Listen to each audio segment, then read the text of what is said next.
తెలుగుదేశం పార్టీని ఎన్డీఏలోనికి చేర్చుకోవడంపై కేంద్ర హోంమంత్రి అమిత్ షా మరోసారి కీలకమైన వ్యాఖ్యలు చేశారు. ఇండియా టుడే కాంక్లేర్లో ప్రసంగించిన ఆయన తెలుగుదేశం పార్టీ ఎన్డీఏ నుంచి వెళ్ళిపోవడం, తిరిగి రావడానికి సంబంధించిన అంశాలను ప్రస్తావించారు. ఒక ప్రశ్న ఎదురైంది అమిత్ షాకు. వైఎస్ఆర్ కాంగ్రెస్ పార్టీ కూడా రాజ్యసభలో అనేక బిల్లులకు మద్దతు ఇస్తూ వచ్చింది కదా, మరి ఏపీలో వైఎస్ఆర్ కాంగ్రెస్ పార్టీతో కాకుండా తెలుగుదేశం పార్టీతో ఎందుకు పొత్తు పెట్టుకున్నారు అని అమిత్ షాను ప్రశ్నించారు. ఇందుకు అమిత్ షా సమాధానం ఇస్తూ, రాజ్యసభలో ఓటింగ్ అన్నది పొత్తుల ఆధారంగా, పార్టీల ఆధారంగా జరగదు.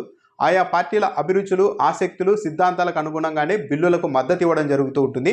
వైఎస్ఆర్ కాంగ్రెస్ పార్టీ పలు బిల్లులకు మద్దతు ఇచ్చింది, కానీ అనేక బిల్లుల్ని ఆ పార్టీ వ్యతిరేకించింది. ఆ పార్టీ సిద్ధాంతానికి అనుగుణంగా లేని బిల్లుల్ని అనేకం వ్యతిరేకించింది.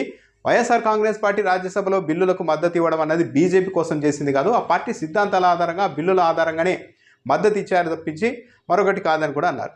ఇక చంద్రబాబు నాయుడుతో ఎందుకు పొత్తు పెట్టుకున్నారు అన్నదానికి, తాము గతంలో ఎన్డీఏ నుంచి చంద్రబాబు నాయుడుని వెళ్ళిపోవాల్సిందిగా మేము చెప్పలేదు. ఆయనే ఎన్డీఏను వదిలేసి వెళ్ళిపోయారు, ప్రజల్లోనికి వెళ్ళారు, ఎన్నికలకు వెళ్ళారు, ఎన్నికల్లో ఓడిపోయారు. ఆ తర్వాత చంద్రబాబు నాయుడుకు అసలు విషయం అర్థమైంది. చంద్రబాబు నాయుడు రియలైజ్ అయ్యారు, మళ్ళీ వెనక్కి వచ్చారు. మోస్ట్ వెల్కమ్ అని అమిత్ షా చెప్పారు. సో దీన్ని బట్టి ఇంతకాలం దేశవ్యాప్తంగా 400 పైగా పార్లమెంట్ సీట్లను సొంతం చేసుకోవాలని బీజేపీ ప్రయత్నిస్తోంది. ఇందులో భాగంగా ఎన్డీఏని బలోపేతం చేయాలనుకుంటుంది.